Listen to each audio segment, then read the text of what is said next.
Hello, ladies and gentlemen. Hi, I'd like to apologize because my Ukrainian is very poor. So I'll do my best. If you don't understand anything, please just ask me, okay? I'd like to start off, though, by thanking Irina and Andrei and Marianne for inviting me here to do this talk, and also this wonderful venue in Gorgany, and also to all of you for coming and listening.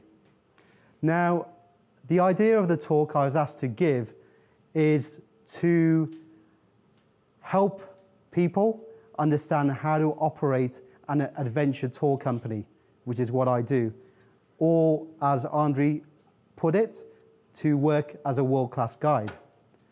Now, what I like to do is make it more discussion-based, okay? Because all of you will have lots of ideas yourselves. But to begin with, what I like to do is tell you a bit about who I am and how I got into this fantastic industry, because I'm sure most of you won't have a clue who I am.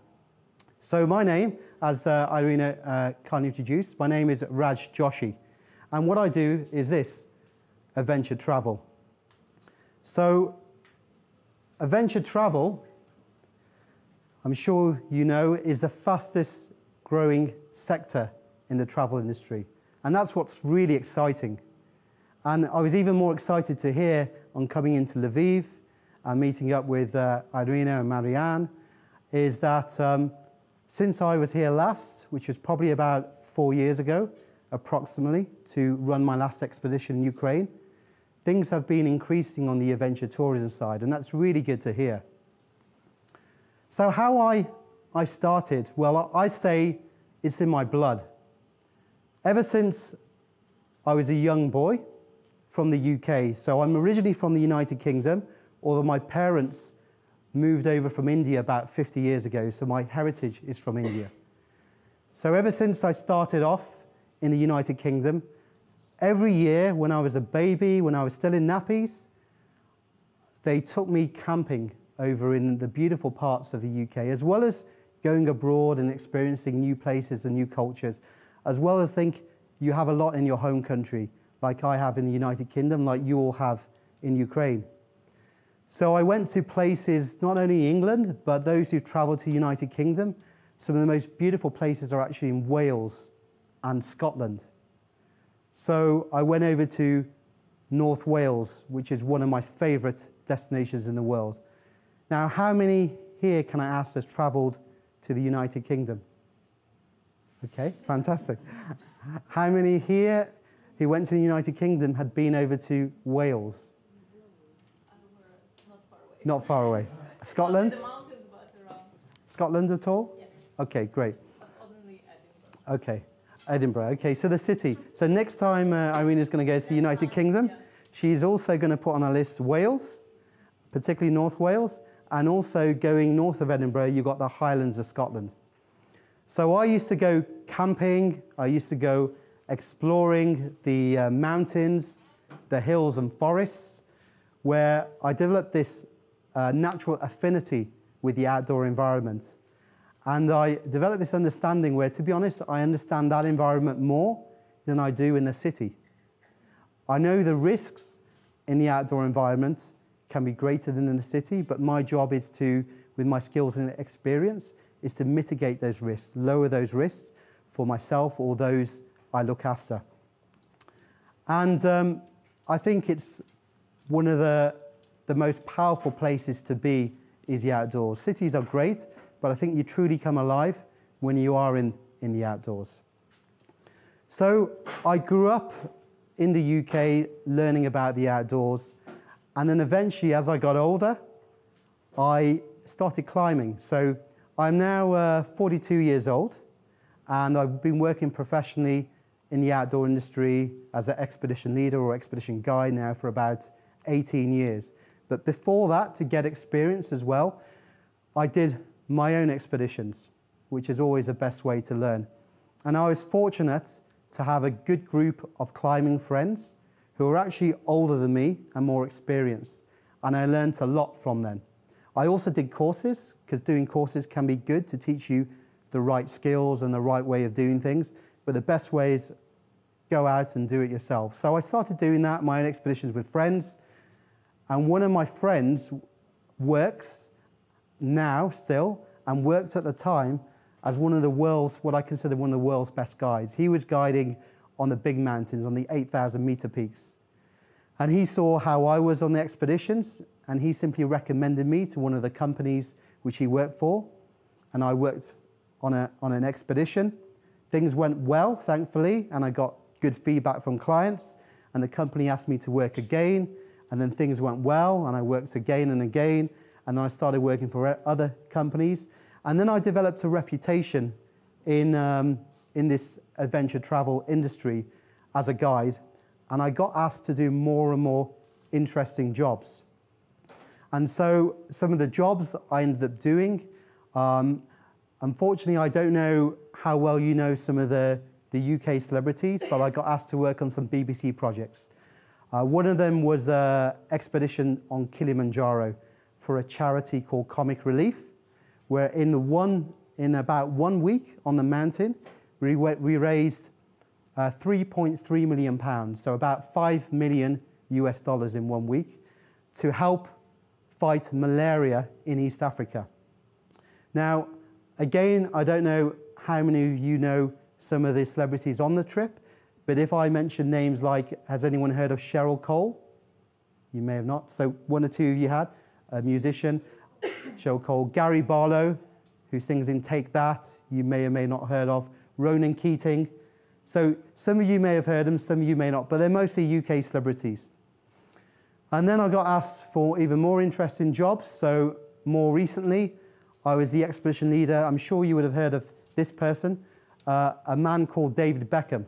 Yeah. Has everyone heard of him? So I was fortunate enough to be asked to be the expedition leader for David Beckham and his 3 friends in the Brazilian Amazon jungle. And they made a BBC documentary called Beckham Into the Unknown. That was more recently. And then I've also worked on a Hollywood movie called Everest, which was made in 2015. Some of you may have seen it, some of you may have not seen it. It's about a very famous incident in 1996, which has been immortalized in this book called Into Thin Air by an author called John Krakauer. So I was fortunate enough to work with the actors like Josh Brolin and Jason Clarke and look after them in the mountains. So to me, though, what makes all this travel special are the people. But it's not just these celebrities. It's the people I have in my groups, the everyday people. It's the people I work with, my local guides, and the people I meet in the countries I go to, so the indigenous population. I think that's really special. And to me, that's really powerful about adventure travel. It's that human interaction, that two-way process. Because what I like is when I take my groups abroad, they can learn from other people. So my group coming to the Ukraine, they're going to learn from all of you. They're going to learn from Ukrainian people. And vice versa, what's really nice is people from these countries, hopefully they'll learn something from my groups. And I think that's really powerful because there is a lot of ignorance, I feel, in the world. You know, you see troubles going on, whether it's going on right now in your own country, back in the UK, other countries in the world. People are killing each other, they're blowing each other up. But I tell you what, most of these people trying to kill each other, they probably haven't even spent 5 minutes sitting in a room with one another, just talking and finding about one another. And I think if more people did that, if more people had opportunity to travel and understand about one another and about their cultures, then personally I think the world would be a better place and there'll be less fear and less ignorance. So that's why I think adventure travel and travel in general can be a very powerful thing. So I'm going to just show you a little video someone compiled. A lot of the film footage has been shot by the BBC. This just gives you a bit of more background about myself and what I do. We're in great hands, no doubt about that. Raj and the team, you know, I'm delighted, you know, going up the mountain with them. I wouldn't mind be going up without them, that's for sure. I mean, Raj has done Everest twice, which is very impressive. It's been a chaotic day, you know, you guys came in quite tired. Just really stay mentally relaxed. It's so important, this mountain, because higher up with the altitude, people do get stressed out, trust me. So the more you relax about everything else, you can just focus on the mountain. That's what I really want you to do. Just enjoy the trip for yourselves, okay? That's Our current plan is to sit tight at high camp tomorrow. If the situation changes, we'll inform you tomorrow morning. Over. Well, we've had a day resting over at high camp, which is just under 3,800 metres. Yesterday we've had a quieter day. We basically went up from low camp up to high camp, which is 1,000 metres represent over steep ground. And today we spent resting, throwing up, trying to drink and hydrate, eating as much as we can, because tomorrow morning, first thing we plan to set off for the summit. After only a few hundred yards, it's clear that Fern, who was sick during the night, is in real trouble.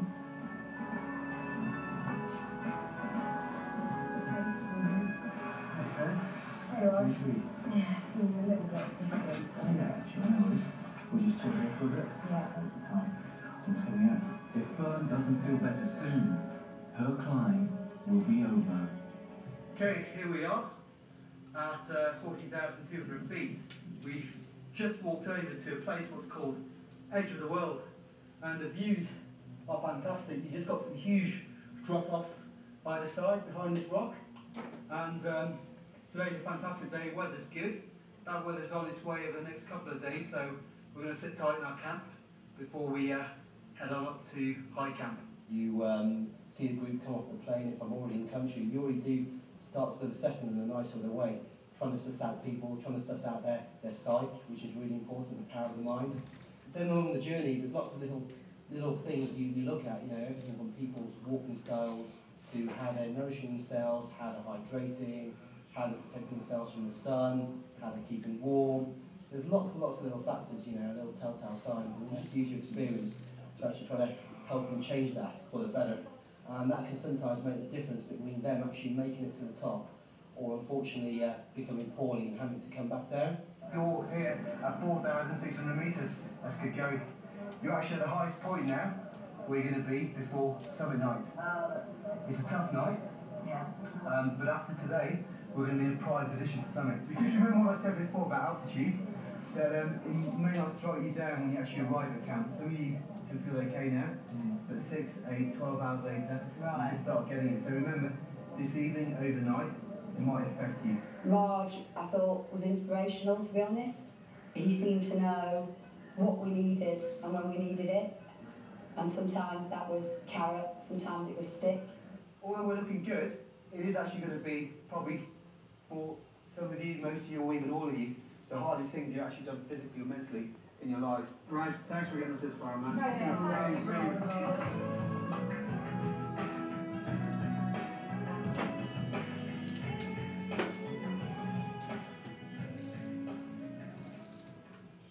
Very cool video. Thank you very much. Thank you. So that's basically who I am and what I do. My forte is climbing normally big remote mountains. However, I operate in other environments. So I operate in deserts, in jungles, and polar regions. So I've been very fortunate. You may have seen some of the mountains on there. I've been very fortunate to have summited the highest mountain on every continent in the world, the 7 summits. And I just thought making it more interactive, a little pop quiz. Can anyone name the highest mountain on every continent in the world? Or between you? Yes, at the back. Antarctica, it's Mount Kilimanjaro. Great. In South America, Yeah. Aconcagua. Yeah. Mount Yukon in Northern America. Close. It's Mount Denali. Denali or Mount McKinley. Mount McKinley is the Western name, and Denali is the original name. Kilimanjaro, Yep.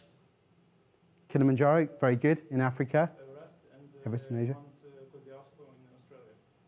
Yeah, although actually on the Australasian continent, it used to be Kosciuszko, then they worked out on the Australasian continent, it's actually a mountain in Indonesia called Carsten's Pyramid, is actually the 7th summit.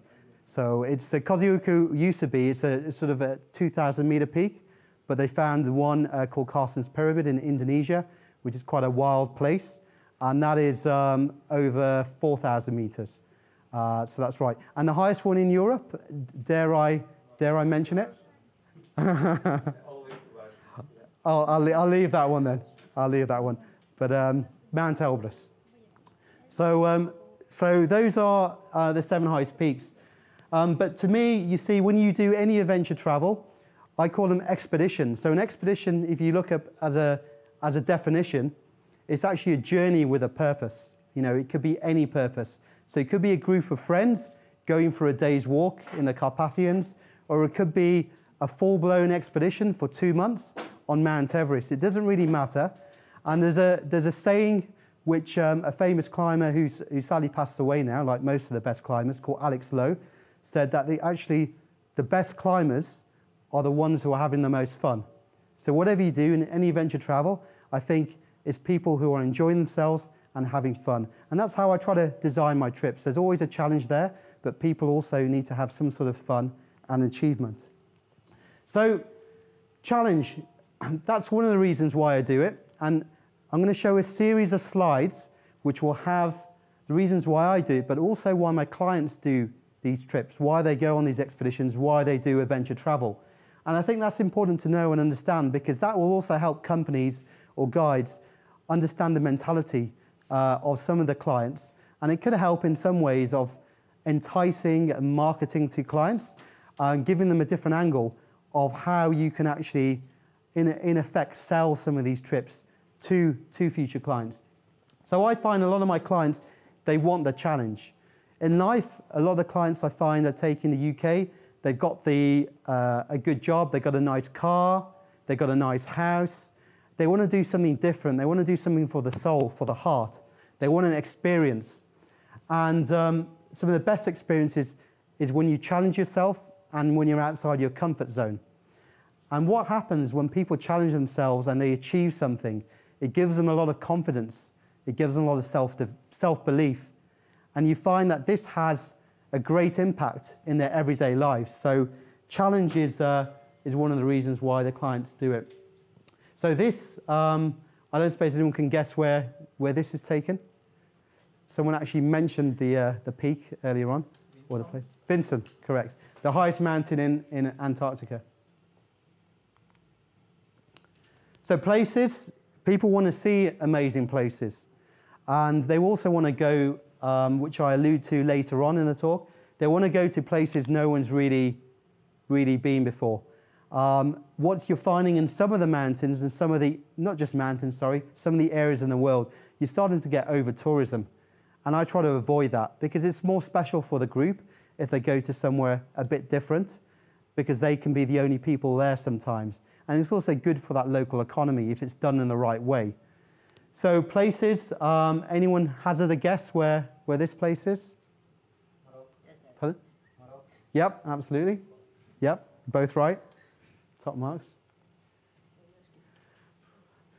Here, this might be more difficult. And no, but here no one goes to, you know. And David Beckham's back. no, this one's not actually the Amazon jungle. It's another jungle. This is the jungle in, sorry? No. It's a hard one. It's Sierra Leone in West Africa. It's difficult because no one goes there. Not even British people, you know, really go there. So people think a lot of my groups are crazy going there. Because I don't know whether you're aware, but in the UK, people still think there's a civil war going on. But it actually ended in 2001, but people are still scared to travel. Like, they're scared sadly to travel to the Ukraine because what they see in the media. Same with Sierra Leone, which makes it more special because where I go in there, the jungle, there is nobody there, you know. So it's really, really pure and beautiful. Anyone? It's going to be a difficult one. It's the same area as that one already mentioned, but it's a different peak. So anyone guess the continent? Absolutely, yeah. So this is Mount Shin. So it's the 3rd highest mountain in Antarctica, which we also climbed, as well as Vincent, which is the 1st. This is slightly closer, this area. Alps, it's the Engadine region in Switzerland. There's a mountain there called Piz-Bernina, which is a 4,000-meter peak. And people also like to go on trips to gain new skills. So if you look at the market research in the UK, people like to gain new skills, learn something new.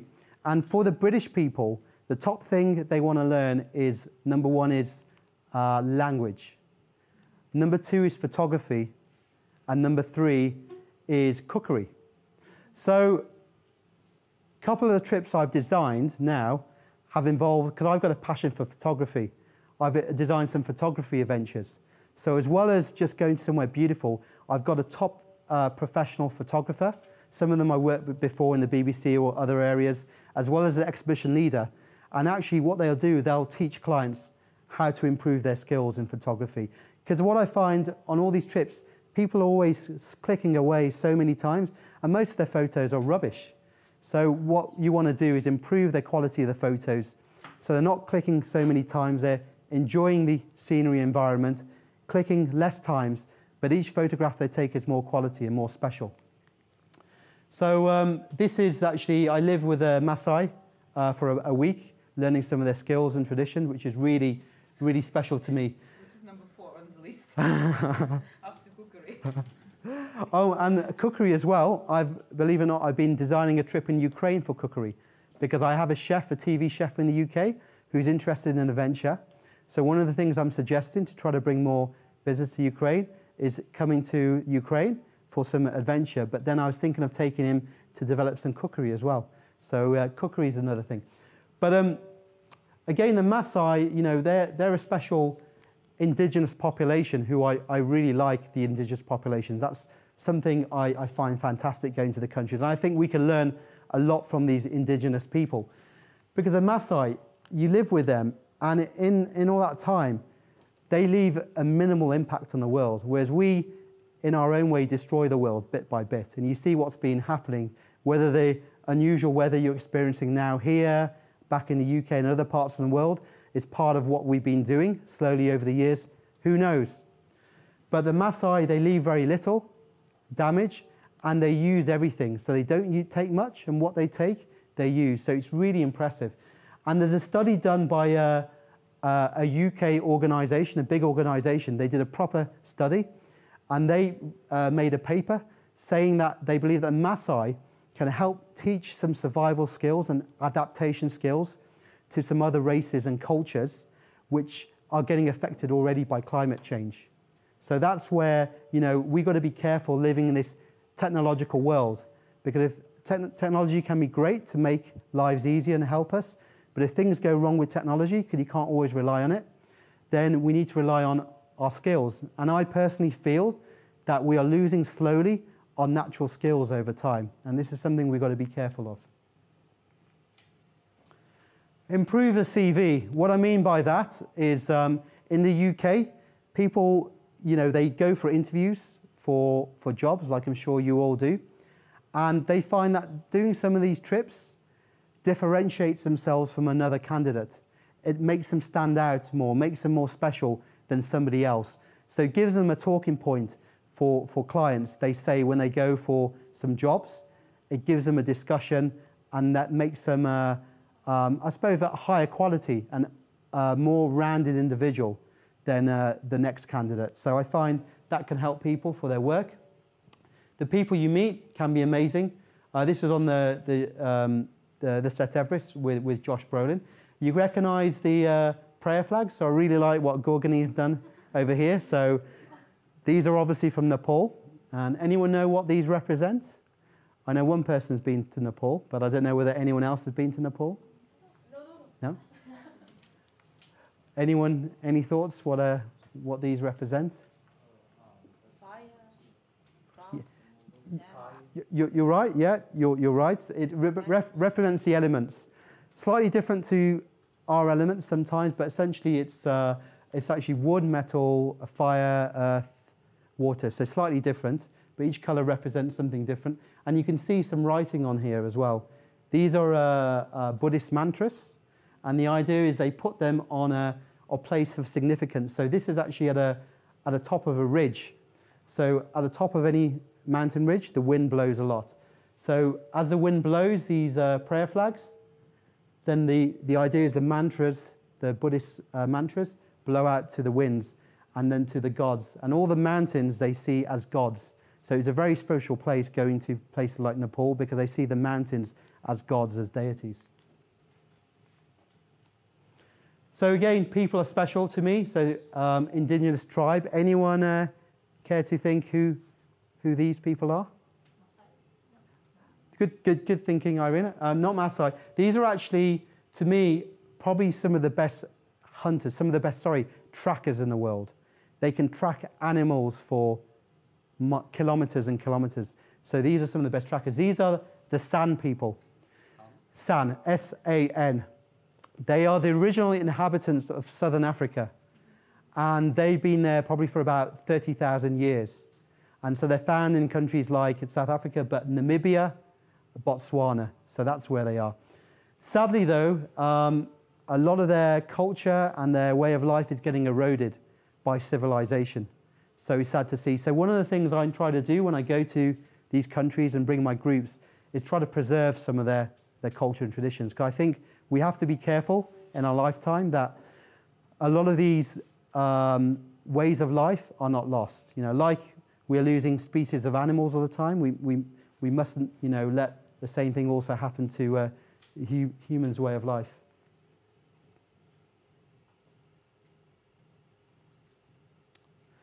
So, anyone know where this tribe may be from? Papua. Yes, exactly. This is from West Papua. So not Papua New Guinea, but it's actually the wilder half of the island, West Papua. So these were a friendly tribe, but this is one of our wildest expeditions because when we got there, it took us about 6 flights to land onto this little hill. And then we tried to get out of the plane. We went about 20 meters down the track. And then naked men, not these people, these are friendly people, but naked men, except with these big penis gourds, you see, and bows and arrows.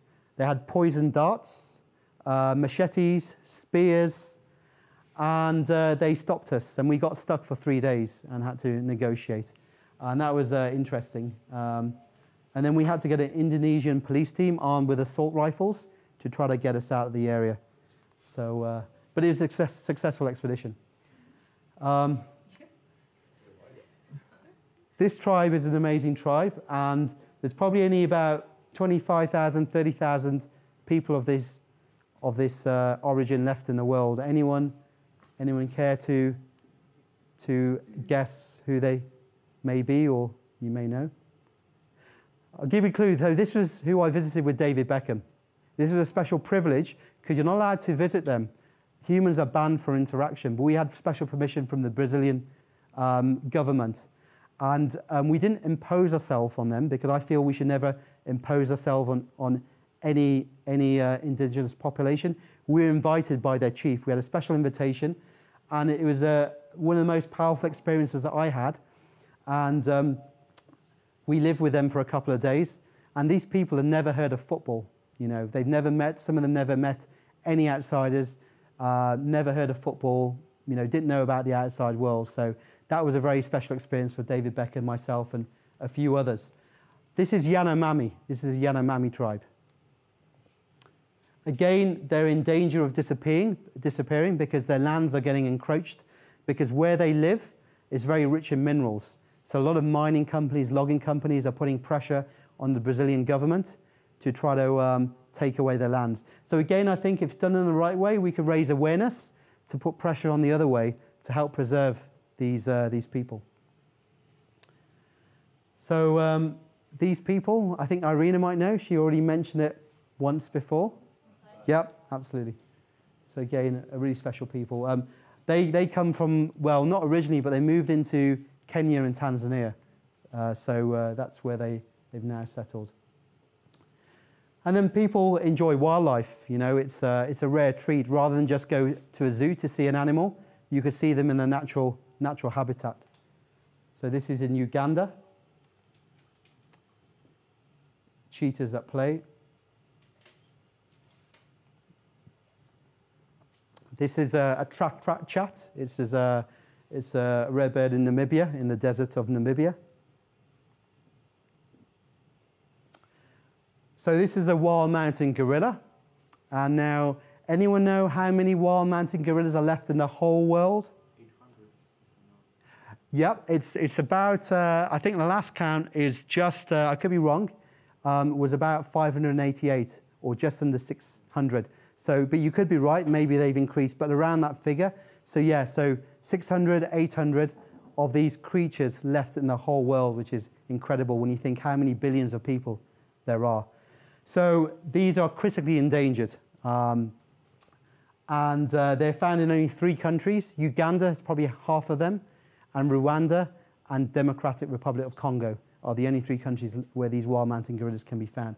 So this is probably one of the most amazing wildlife experiences. So if you ever have the opportunity to see any wildlife, I really recommend these people. Photos? Yeah, these are my photos. And this was special because this was a 18-month-old baby gorilla. And you're not allowed, you've got to keep a certain distance because you don't want to give the gorillas your diseases or anything, and you have to be screened before.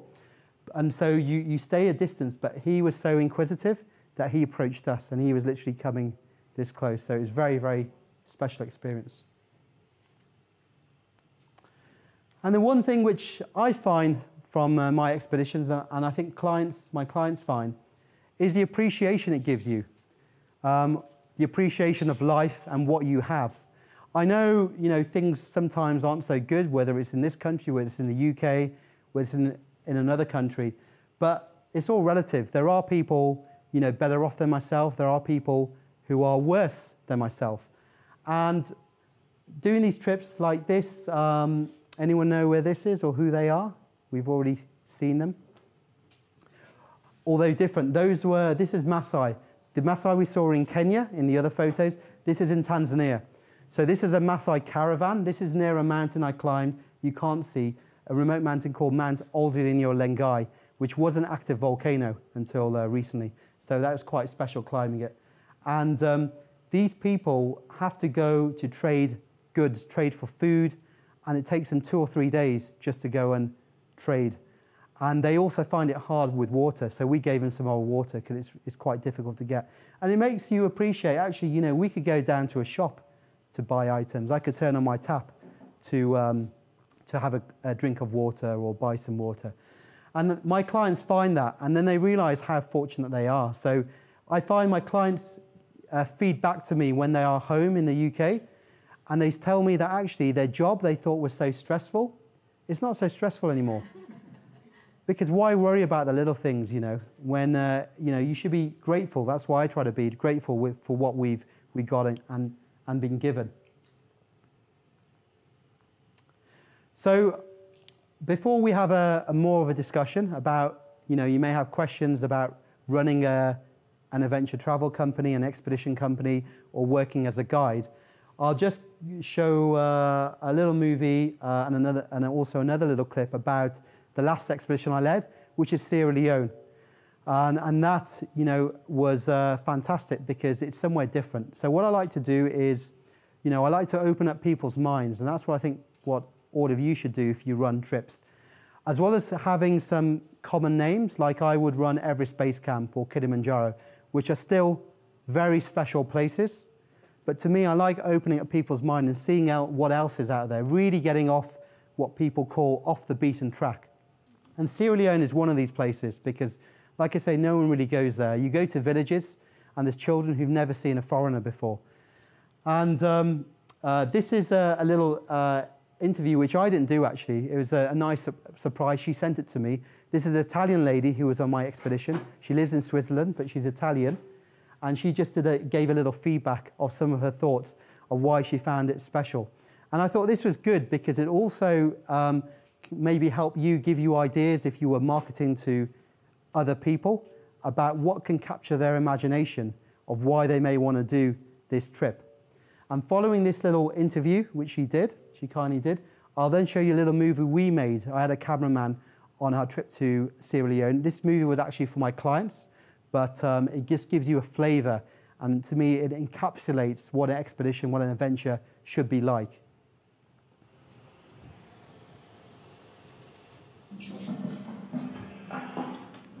So her name is Laura.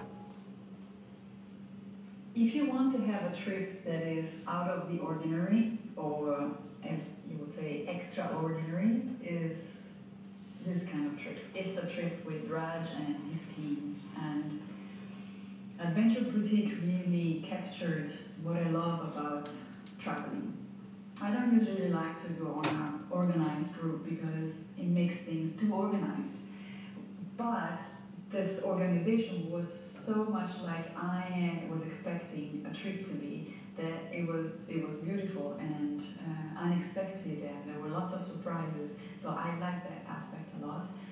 You won't see the usual places that you will go see in a country. If you go to Sierra Leone, you will not go to Freetown.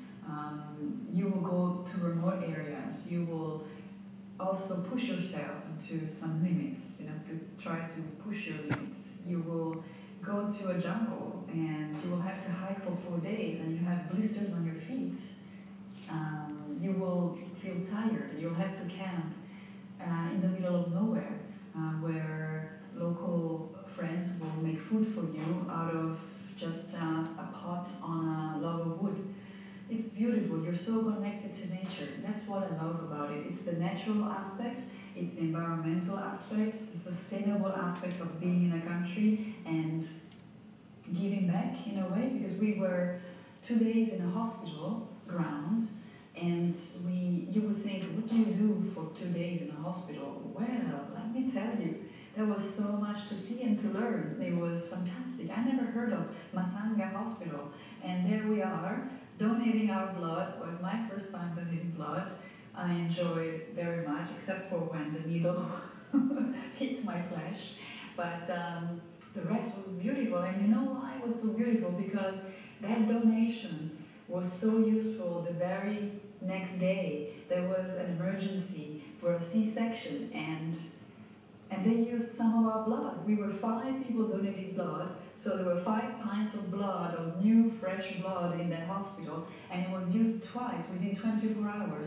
Once was for a kid who was in a severe case of malaria, so he needed a blood transfusion, and one other one was a girl, a young lady who was giving birth and she needed a C-section, so she needed blood.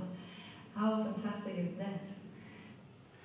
So, the other thing which I try to do, and this is what I think can be powerful about any of these expeditions, about the adventure travel, is when you open up people's minds. So what I like to do with my trips as well is try to give back in some way.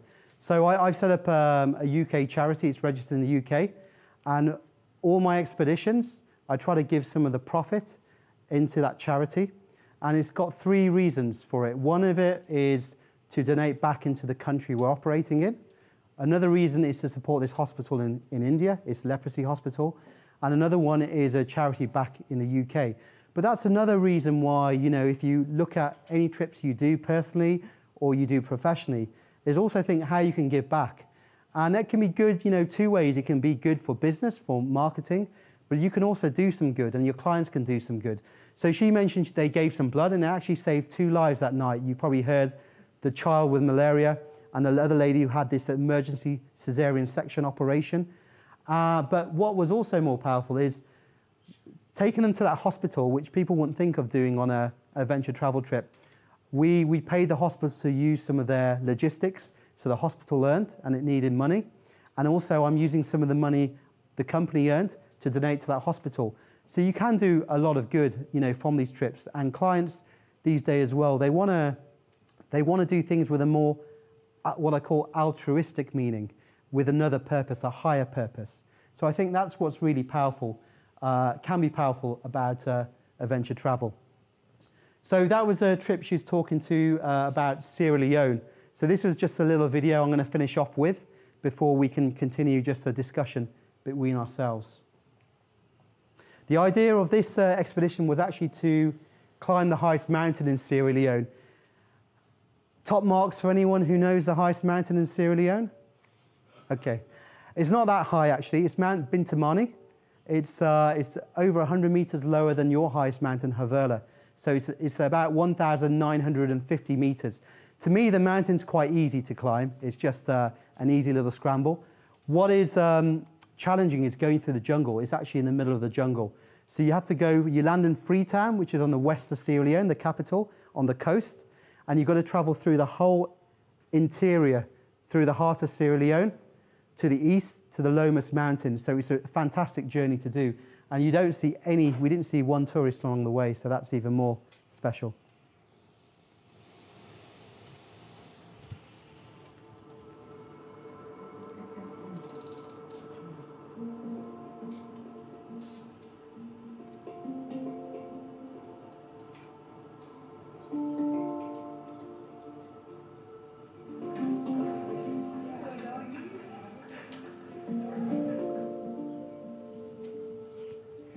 Part that will always live with me is actually going to the same hospital and each of us giving blood, and my blood being used only 1 hour after I've given it to help a 3-year-old boy who come into the hospital with severe malaria. We are going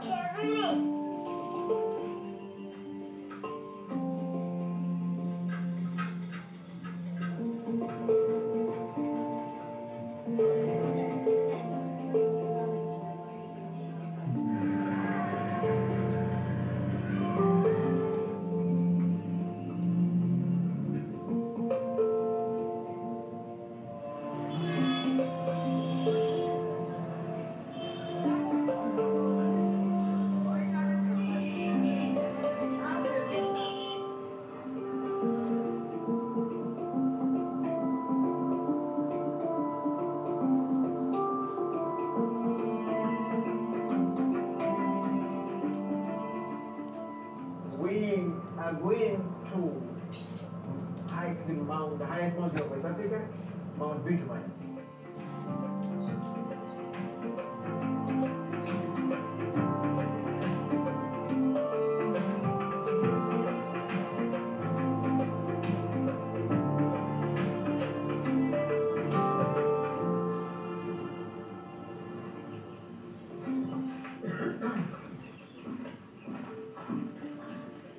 Apparently we need to get permission from the chief to go up the mountain, but Pique said that he's going to explain us when we are in the car. He doesn't want to talk right now, so he let us know. But it's under negotiations now. Yeah, we're off! It's the dark. It's the jungle, it's the night. Yeah.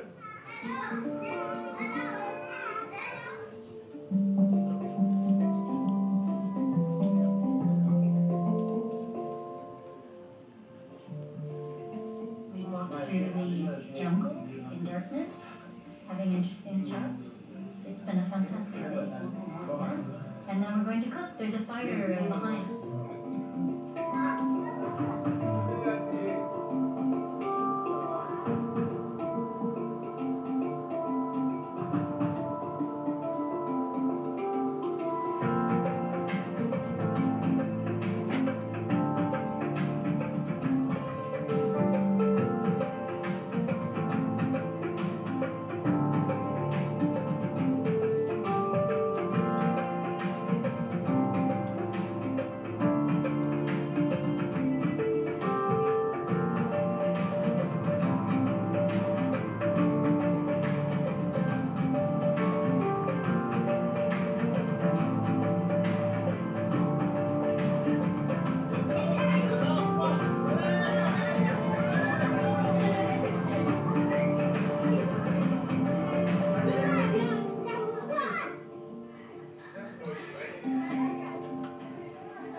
Middle of the jungle, base camp number 1, and we decided to set camp here, so we're cleaning the area. We may do some water rafting. maybe. And we're gonna put up tents, we're gonna start making some fire, we're gonna learn some songs, we're gonna be playing cards, your cards, and yeah, and then the night is gonna go by like that. And tomorrow we're gonna go camp 2, camp 3, bit to money, and back.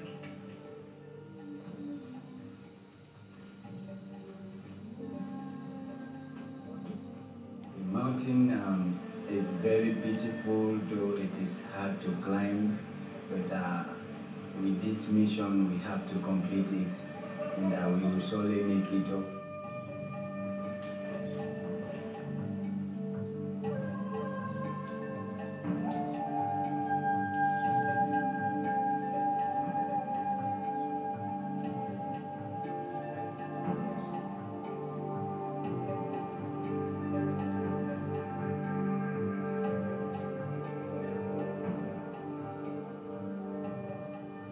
Looking good. Still a way to go though. Not sure how much time it's going to take us, but it's pretty exciting. We're almost got there. Looking forward to it. Pretty knackered.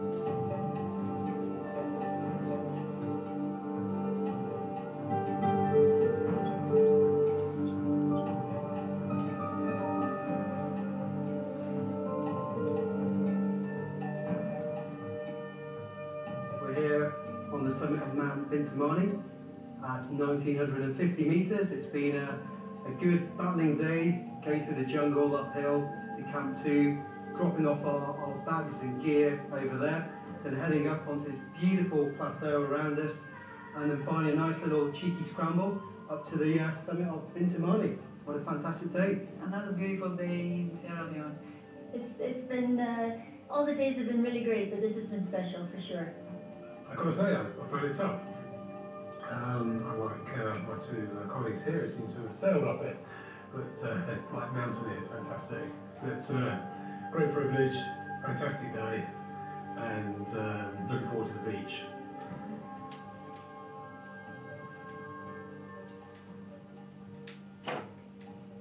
All right, welcome back. Thank you. Well done, well done. Great effort to everyone. Here we go, last leg.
So I have to tell you, the beach was amazing. It was a white sandy beach, no one was there.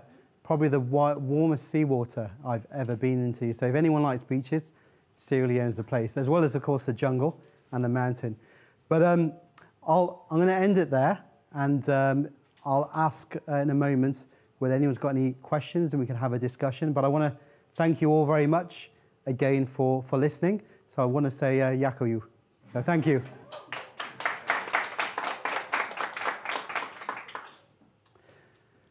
So, yes. I have a question. Yes. When those people are going to this adventure trip with you, do they know in advance what is expecting them in this adventure? And are those people ready for some unexpected adventures and for surprises physically or emotionally? And are they all satisfied at the end of the adventure with something that they didn't expect before? Yeah, very good question. And that's a bit of what I call part of the art of running a good company and being a good guide, because it's also screening the clients. It's managing their expectations. So I've actually said no to people who want to book onto a trip, even though I can take their money and it'll be more profitable initially as a business. But I want people to, first of all, be safe, secondly, to have fun, and thirdly, to achieve their goal. And you have to be realistic with the clients. So I normally, I'm involved with 2 expedition companies. With my latest one, the Adventure Boutique, it's very personalized. And that's why I think it's something which I believe can be important, whether you're an adventure tour operator or whether you're a guide. It's being very personal with your clients. So I interact with them a lot. I try to find out about them and decide, as you're saying, you know, is it suitable for them physically, psychologically, emotionally? And sometimes I think with their previous experience, they will not be strong enough for this trip. So I advise them to do a different expedition. So yeah, rather than take their money, I try to be realistic with them. And I think that as well then is probably better business, because then, although you don't take their money initially, but it shows your professionalism, and it's also good for your reputation. So it shows you care, and that's one of the most important parts of running any company or being a guide, is caring for your client. And so, what was your smallest and biggest group, and do you have some favorite number of people to have in a group, or it depends on the country or group? So that's an interesting question. So when I first started out guiding and working for different companies before I created my own, I was normally working on big groups because it's quite competitive, the UK market on the adventure tour operators. We have a few companies, and the profit margins are very small. So the group sizes I'd be working on were normally more than 20. So for a UK operator to run a trip, they normally needed about 20 people. So I was working on Kilimanjaro with groups of over 20. The biggest number I worked on was in Peru, and it was 82 people. Oh. And how many come back? They all came back, they're all successful, but we had 3 leaders. We had 3 leaders and 2 medical staff, but still it wasn't ideal. And I saw what other companies were doing, and I got my experience doing these trips.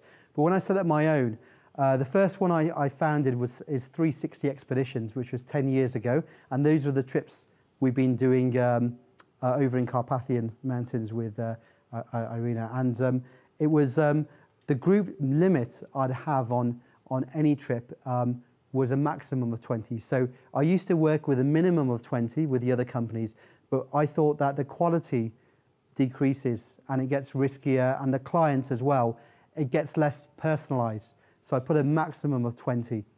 Some countries I'd say even less, depending on the logistics and the infrastructure. So even for the Carpathians, I'd say less than 20 with the groups I was bringing over. And now the recent company I founded, which is the ones you're seeing here, is called the Adventure Boutique. And that's even more personalized. I'm fortunate because I get a lot of high-end clients, and I can keep the groups very small because they pay a higher price. And the least number in my group has been 1 person. So I do one-on-one guiding. With the Adventure Boutique clients, they've been like people like 2. So the 2 people who I've got a small group arriving tomorrow, Carpathians. 2 of the group had come to me in Nepal before, and they said to me, Raj, we don't want anyone to join our group. They only want them 2, nobody else. They're willing to pay a higher price, and they only want me to lead them and no other leader. So that's what I took. So I'm getting very small, very personalized of 2 or 3 people with this, which, yeah, which is nice, which is nice. What are the most popular countries, attractions, and what are your favorite trips? Okay. I say, certainly for the British market, the most popular continents are Asia, Africa, and South America, because those to the British people are more exotic. They feel that they have less experience going to there, and that's why they want to go with a company. So in Asia, the popular destinations tend to be Nepal is very popular. India can be. We don't really run trips in India, but India as a destination is popular. China is getting quite popular, and I've led trips in China, including Tibet as well. Bhutan is beautiful. Not so many groups go to Bhutan because the prices are higher, which is nice as well because there's less tourists there. So those are some popular countries in Asia and Southeast Asia, and other places in Asia are Vietnam and Cambodia. South America, Peru is a popular destination. Argentina and Chile is getting more popular, but Peru is probably one of the more adventure travel destinations people go to from the British market. And Africa, it tends to be more East Africa, so places like Tanzania and Kenya can be quite popular. Morocco as well, so North Africa. Sometimes South Africa, but it's further afield. My favourite destinations, again, good question. Different destinations for different reasons. I love places like Nepal because it's one of the poorest countries in the world, yet I find the people can be the most giving people in the world. So as well as, because I like mountains, as well as having some of the biggest mountains in the world, but it's the people which make it special, and they are very, very generous as a race. I love Antarctica. I think it's probably one of the most beautiful places on the planet. It's very hard to describe the beauty. You just have to stand there. It's got this real surreal quality to it, this surreal beauty. So I find it hard to describe, but it's just stunning.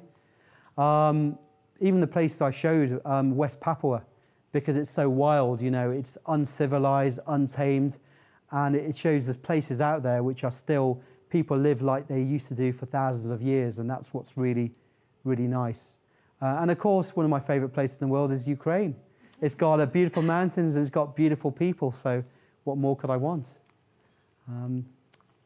Any more questions? How strict are you with internal rules before the trip and during the trip? Okay, good question. Well, internal rules in which way would you? I mean, you're a guide who is telling people, well, you should do this and you shouldn't do this. Yeah. And they are people who are paying a lot and consider themselves as VIPs, whatever. Yeah. How do you treat it? Yeah, no, it is a good question. So, I mean, personally, I'm not a big fan of rules, but I do feel there's a way of running a trip properly, correctly, and not so good. So I will lay down the law, so to speak, to the clients if I think they're doing wrong. You know, I'm quite easygoing, quite approachable, but you got to, as a guide, as a leader, somehow you've got to gain the respect, their trust, and you've got to lead them. So you've got to be quite strong in a character in a way, but not strong as in a sort of like a Hitler dictating, you got to do this, you got to do that. You have to lead by example, and I think you can quietly lead and show leadership. And if people are doing something wrong, there's a way to communicate with them. And every person is an individual. So when I meet my group, when they are straight away, if I meet them, let's say, coming off the plane, my mind is already working. I'm trying to get my mind into their mind and thinking, what is it what motivates them? What is it that makes them tick? What is their psychology? And so I'll treat every person in a group differently. So I don't have, it's not like a school class where I say to everyone, don't do this, do that. I'll try to assess each person, and I find out the best way to approach them.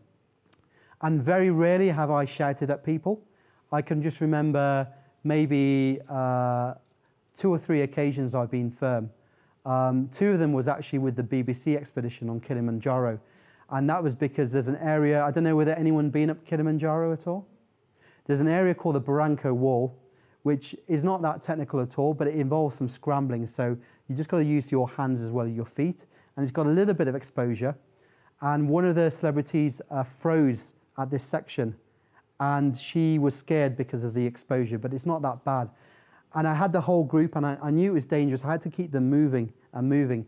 And because she froze, you know, I didn't go, you know, there, you know, you'll be okay. I had to shout at her to get her moving. And she started crying afterwards and said, Raj, you shouted at me. And I said, I know, Cheryl, but don't take it personally. You know, I did that for a reason. And she knew that. I wasn't being nasty. It's for her safety and the safety of groups. So sometimes you have to approach it in the best way to make people safe. And I've done it another time on a trip in Peru where somebody was very close to the edge. And first time I said, move in, and they didn't listen. So next time I had to shout at them because his life could have been in danger. So occasionally you have to be firm and be strict. What I do rule-wise though, I want to be culturally sensitive to any country I go to. So the sort of rules I give them is normally I brief them beforehand and tell the clients the best way to act in this country. Even though they come from the UK, you know, you have to respect that country you're going to and follow their customs and their laws. And so I don't want them to disrespect other cultures and other people. So what I want to do is essentially responsible travel. So those are probably the biggest rules I have, is respecting the environment and also the other people. Does that answer your question? So when you go to these wild places where nobody has ever been before, do you check them yourself first, or you like go with your tourists? No, I have to check it myself because that's part of my job, and I have to risk assess it to make sure it's safe, because I've been fortunate. I know a lot of companies and guides where people have died, and I can lose anyone at any time. I can lose someone on this trip in the Carpathian Mountains. Someone could die. Sorry? Where are you going in Carpathians? Oh, just over to with the peaks of Homyak, Siniak, Malyugorgan, Dovashenka. But I've been fortunate so far. I haven't lost anyone. And part of my job is to reduce that risk. So to properly risk assess it, I have to go and do what I call a recce. A recce means it's a shortened term for reconnaissance. It means you have to do a scouting mission. And Sierra Leone is a classic example. The route I did, when I went and did that originally a few years ago, no one had any information about it, hardly anything, no maps or anything. I met up with the director of the biggest tour operator in Sierra Leone at the time. And he told me what I was doing was crazy. He said, it won't be possible, don't do it. And I read a Lonely Planet guide, and it said, you'll be a madman if you think you're going to do this. Because the route I was doing through the jungle and up Bintamani, I was actually doing them during the monsoon time. And I thought that would be the most difficult time to do the recce, because if I can do it at the most difficult time, then I know, and it's possible, then I know for my clients, I'll do it at during the better weather, and it will be easier and less risky. So it was very challenging. I had river crossings up to here. A lot of things, you know, could have gone wrong, but I managed it. Even getting there was quite terrific. I hired out a Land Rover, and a Land Rover got stuck twice. It came off the road twice, and there were a lot of little adventures from that. But it was a very good learning for me to design the itinerary, knowing this bit's not so good, I should choose another route, and these are the times of the year I should do it. So I have to go and risk assess it. So, I do that. Other companies sometimes don't. What some companies do in the UK, they'll go to a local operator and say, design me the trip. But I think you really need to do that. And that's how some companies work, because I say running an adventure travel company, you need to have the knowledge. So in the UK, some companies don't do that. Some companies are run by a businessman, but they can work because they hire out what we call an operations manager, who's got the experience, who's been in the field, been and done the expeditions. So the person, the director at the top sometimes isn't the experienced one, but they're experienced in business and finance, but they have to hire out an operations manager. But generally speaking, we at the top level, the director, obviously in my companies, they have to have the experience. Any other questions? Usually your clients have already some trekking or something like this experience before, or it depends? It depends on the trip. So, for example, some trips, like I've got a trip to Nepal coming up next year, to Everest Base Camp, and those clients don't have much experience. In fact, one of the group on the Sierra Leone video, a guy with white hair, he came to Nepal a few years ago with me, and he never camped before. So he had no experience, and he didn't like heights. And in Nepal, you got these huge suspension bridges over these really deep valleys. But by the end of it, he was able to stand on a suspension bridge by himself. I helped him overcome his fear, and he was able to smile and wave while I took a photo. And it was great to see his confidence and see him get over some of his fears. So he didn't really have any experience. So some of the trips, I know that if you have no experience, but you've got good general fitness and a good attitude, I will take you along. Because he did that, I was happy to take him to Sierra Leone. If he hadn't done that trip, the trip in Nepal, I probably wouldn't have taken him to Sierra Leone, because that's a wild trip. It's a different trip. So some trips, I'd say to him, you need this experience. And some other trips I've done, like on bigger mountains. Someone mentioned Aconcagua when we were going through the 7 summits. Aconcagua is almost a 7,000 meter mountain in South America, in Argentina. I've had people I've turned down because they'd done Kilimanjaro, but they hadn't done much else, and I felt they needed to do a bit more. So some people I say no. So it really depends on the trip. How do you build into your way or trip? What do you use? What maps?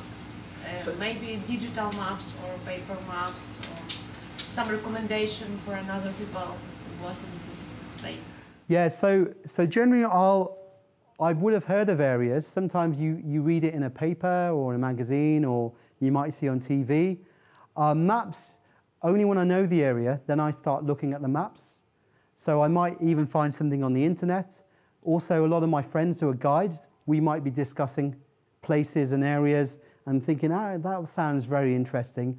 And then once I've got an idea of an area, then I'll research more. I might read books or look on the internet, and then I'll start narrowing down and then look at maps. So normally I wouldn't start with a map, because I wouldn't even know with a map which area. I need to start off with the area, the idea, and then I'll start looking at the map. And then I'll start building up information. I'll be building up information about the country generally. You know, is it safe? What's going on in the country?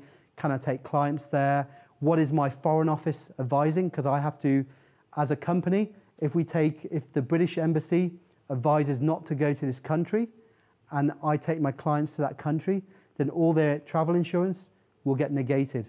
So it will be too risky as a company, you know. So I have to look at all these things as a safety measure. And then I see what's going on in the country, then I'll look at the area specifically. Is that area safe? So for example, you saw the Yanomami. So that trip I did with David Beckham in Brazil, that trip now I can't do, because that area I went to with David Beckham, they've got some troubles. They had some people got killed recently. So although I can go to Brazil and do a different trip, I've got to keep up to date with what's going on in that area. And I know that area now is a little bit too dangerous, so I can still visit the Yanomami, but not in that area. I have to visit maybe a different tribe. So I have to see what's going on there. And then I look at logistics, how am I going to do it? And in some countries, I build up everything myself, and I've got some good local friends. Other countries, I'll work with local operators. So it depends on where I'm doing the trip and who I work with and the infrastructure in that country. Any other questions? How do you make sure that people are ready for the trip? Their physical abilities and maybe emotional abilities. Is it just an interview, or how do you make sure? Yeah, no, that's especially even if the person never traveled before. Yeah, that's very important. There's always a risk, because a lot of the time, you know, a lot of companies, they actually may never speak to the person. They'll book on the internet, the person will book the trip on the internet, and they'll send things by email, and that's it. We try to make it more personal, so I'll be speaking to my clients, because thankfully I only have a few each trip, and I can assess what are they like. I give them forms to fill in, such as medical information, dietary information, so I get an idea, do they have any medical conditions, any problems? And then I also find out about their experience, what trips have they done before, so I can see, are they going to be, will they have the experience to do this trip? I'll find out, are they training? Fortunately as well, I'm also a medical doctor, so I can assess them medically. If they have a medical problem, I can decide, is this an issue? I'm also a qualified personal trainer, so as well, I can sometimes give them a personal fitness program so they can build up to the expedition. So sometimes I give them a 6-month personal fitness program. I make it individualized for them, which they can start training for that expedition. So if other people, they can then send them to a doctor, send them to their doctor to get assessed, to get checked out. They can then even send them to a personal trainer to start some training. But advising them to go out and start gaining what I call endurance. Because, for example, some of these trips, like even Kilimanjaro, which isn't that difficult, there's no technical skills, but only, thankfully my success rates are higher, but across the world, it's only about 60% of people make it to the top, mainly because of the altitude. But people don't train correctly for it. You know, a lot of people, because people have busy lives and they live in cities, so they're just trained going to the gym. And I have to encourage people, that's fine to go to the gym, but you need to go outside, and it doesn't have to be big mountains, but you've got to build up what I call is endurance. You've got to keep walking every day with a rucksack, you know, for a few hours if you can. And I know it's unrealistic because Monday to Friday they'll be working. So I tell them, well then every weekend, try to get out, and Saturday, walk for 6 to 8 hours. It doesn't have to be a heavy rucksack, just a light rucksack. Sunday, walk for 6 to 8 hours. And then Monday to Friday, you can do your gym. But you've got to build up that endurance base, because that's really important on an expedition. The physicality is that endurance to keep going. But then also if you do that in your training, push yourself 6-8 hours, then psychologically you also develop that psychological strength, which is important. Rather than just going to the gym for maybe half an hour or an hour, I say that's not good enough. You need to create a variety of training.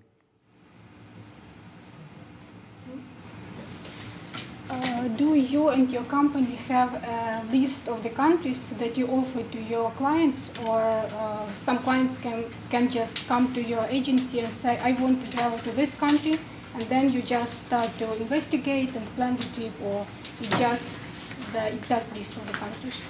A bit of both. Generally, we're quite bespoke. So on the website, the Adventure Boutique, we only put a few destinations. We put about 6 or 7 destinations. So a lot of the time, it's quite bespoke and quite creative. And because it's a sort of a high end, so they come to me. And what's great now as well is that actually clients come to me and they just say, Raj, what should I do? So they don't say, we want to do this. I actually tell them. So Ukraine, the clients coming to Ukraine. The clients, I just said to them, come to the Ukraine. And I said, okay, we'll come to Ukraine. Same with, so it's great. So I get to sometimes design trips. I can design my own trips sometimes and say to the clients, do this, and they say, okay. So I'm quite fortunate that way. So I have a list of a few trips, but clients come up to me and sometimes discuss they want to do this, or Raj, any ideas? And I say, they say, create me something special, and I say, okay, let's do this in this country, and we do it.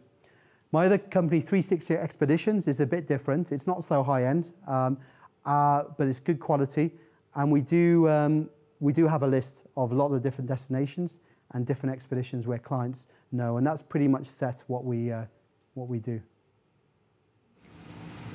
How many destinations do you have currently? So, well, the whole world. With the Adventure Boutique, we go anywhere. So on our website, you know, there's only 6 or so, because I don't market that much. I don't have to. I'm lucky. They come to me. And so I have people I'm dealing with who want to go to North Pole, to Antarctica. They're not on our website. I have people again for Sierra Leone. It's not on my website. So I don't market many destinations. The 360 Expeditions, we probably have, I don't know, maybe I'm guessing about 20, 30 destinations all around the world. So that's, yeah, probably about 20 to 30 destinations we have. How many time it takes for you to build the route from the very beginning? For example, when you went to the jungles, from the idea to the moment when you take the clients to this place? So, you know, that trip from the idea to the first clients was actually about 6 or 7 years. But it varies, you know, it can be as quickly as a week. If I have an idea and I think I can get to this, I'm free, I can go to this destination next week, it'll take me 1 week to recce this destination, I can design the trip and it'll be ready in 2 to 3 weeks. The reason though for Sierra Leone is because when I had the idea, I wasn't free to originally go there. And then when I was able to go there and I designed the trip, after I designed the trip, Ebola started. You may have heard of Ebola. Mm-hmm. Ebola was a nasty disease and it went through Sierra Leone. So obviously I couldn't take clients there and that carried on for about 4 years. So only after it stops, then I was able to go back and say, this country is now safe, I'm happy to go there. So then my clients knew if I'm happy to go there, they would come as well. So it all depends on what's going on at the time, to be honest. So it can be very quickly from idea, from conception to carrying it out, or it can be a long time. Having said that though, once you design a trip, as a company, you normally have to give a bit of marketing time. I advise company to even give 2 years to market a trip. So you have an idea, you create the trip, and the moment you create the trip and you know it's right and you start advertising, I recommend give it 2 years. Normally I'm lucky and it's not 2 years, it could be in 2 or 3 months, people will book on. But I'd say to people, don't get disheartened because if nothing happens, because always think long term, 2 years, and then clients will start coming if you market effectively over 2 years. Thank you. How many languages do you speak and how do you deal with, you know, if you go to a country, which language you don't speak? Well, what I say is being British, I'm really, really bad. And in the sense that I was good with languages, always at school, and I learned and I developed French where I could speak with a French person. I did examinations in German. When I was guiding in Peru, I learned Spanish and was able to speak to a local person. The problem is, could I go to different countries? I keep forgetting because I come back to the UK, and in the UK, no one speaks really many of the languages unless you're in London. And so you just speak English and you go abroad and you go off to Spain or other countries and you be speaking English. You know, I go to Switzerland every month and I'm speaking English because everyone else is speaking English with me. So it's a poor excuse. So I can't really speak other languages well. I used to, and I could learn them, but then I forget them because I'm operating in different countries. Like I learned some Swahili. I was able to communicate a little, but then again, if I don't go back to Tanzania for a while, I'll forget. So to get by different areas, I have good friends over the years who are guides, who I work with now, and they can communicate, which is very useful. Sometimes I've been in situations where I don't have anyone, and I think communication is not just verbal, there's an art to communicating, and somehow you can get by, even if you don't speak the language, with body language, with expressions, I don't know, with some sort of special mind power, you can somehow communicate with people. But having someone there local is always very useful. Like in Sierra Leone when you were negotiating your summit. Yeah, so I know there's a guy who is actually based in the village, and he's actually a student who is studying in a town outside the village. So he now lives in a town, and it's quite special for the village because he's studying in a town nearby. So we connect with him, and I use him as what I call a liaison officer. So he comes along, and he's not really useful. He's not very strong. He can't work much. He doesn't really know the route either. He's never been to the actual top. But what he does, he connects the village and gains the permissions. So yeah, there's a lot of little moving parts we have to figure out in some of these trips. Could you please tell about some extreme situations and cases which happen with you and the clients? Yeah, no, absolutely. I won't go through this, but this is, I'll just keep flicking through. But in fact, here's one I can show you. So one I was recently caught up in. You may have, I'm sure you've all seen this tragedy, but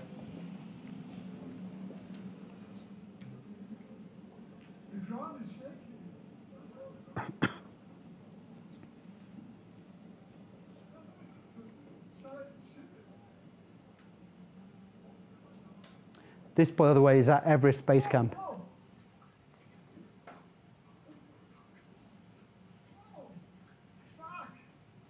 Excuse the language.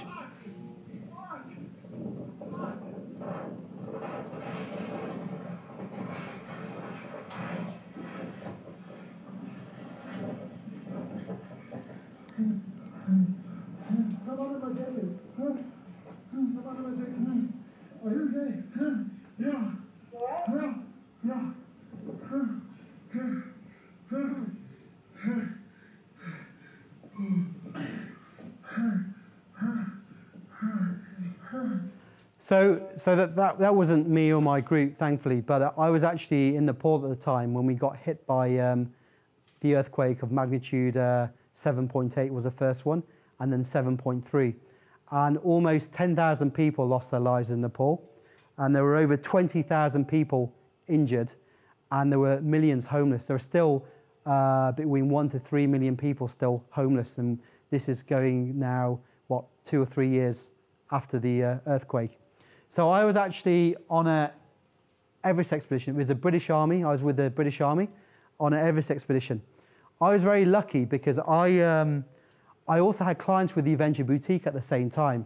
So I agreed with the British Army that I'll join them after I finished with my clients. So I'd already been up to Everest Base Camp and was I'd taken my clients back down to make sure they were safely in the plane flying back to the UK. And then I was heading up to join them. And I would have been killed because I was going to be at base camp when I arrived. And the avalanche killed over 20 people in the base camp. Our camp was the first one to get hit by the avalanche. We were lucky because all the team were climbing up that day to Camp 1. The base camp manager happened to be doing an interview in another camp, although he got hit and got a head injury and got evacuated to Kathmandu by helicopter, but he wasn't killed. And I would have been actually in my tent, but because I was guiding my clients with the Adventure Boutique, I was 3 days lower down at a place called Tengboche Monastery when it hit, and I watched the monastery start crumbling before my eyes. So we were very lucky, but then afterwards, I got asked actually to do a filming show in the UK. It was this thing called SAS, Are You Tough Enough or whatever. And I decided not to do it, but to stay on in Nepal for 2 months to try to help up with the disaster relief operations. Because I knew a lot of good friends who were affected. In fact, I lost 2 people I worked with before in Nepal. And now through my charity as well, I'm trying to support their family. Because unfortunately in Nepal, if something happens to the man, normally it's the men which works. The women aren't earning, especially in the mountains, and there's no provision from the government.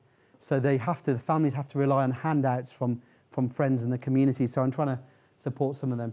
This is actually Tengboche Monastery, which was hit by the earthquake.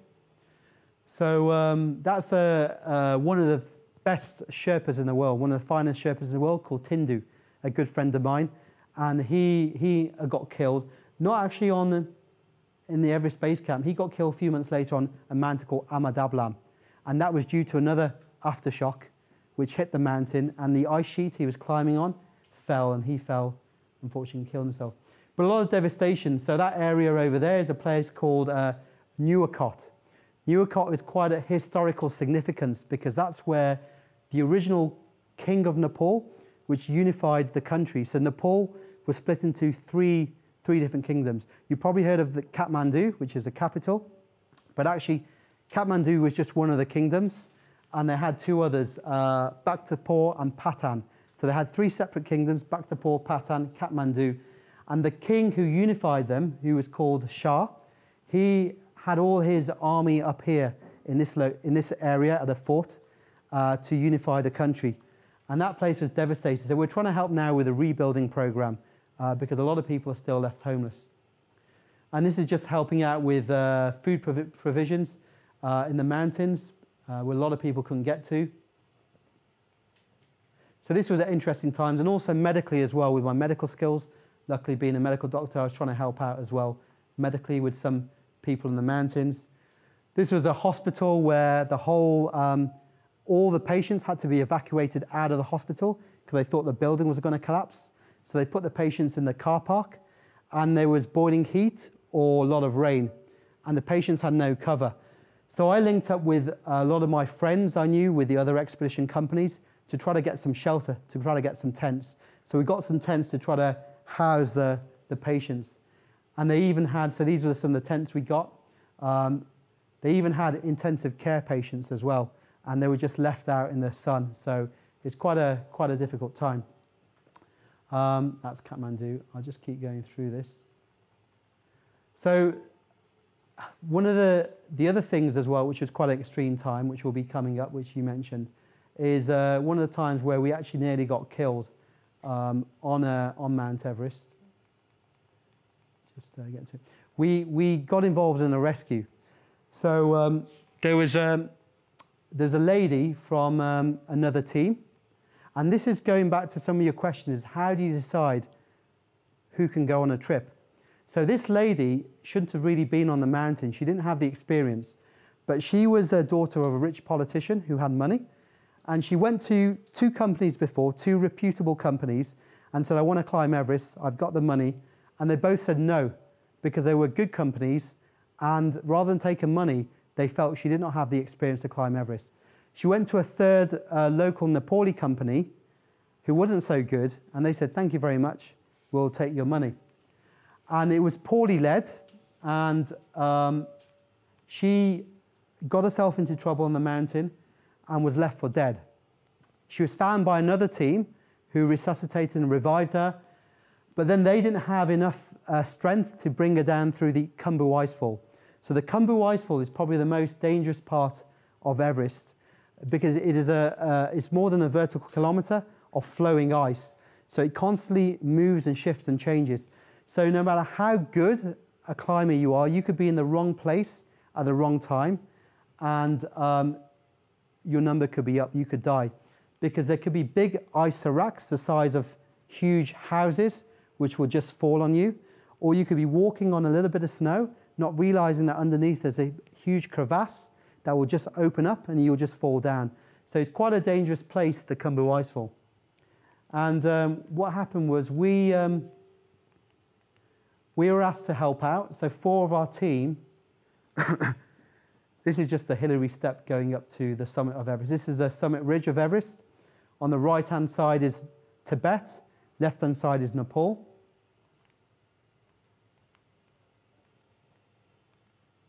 So this is a person. So 4 of the team had to get her down the icefall.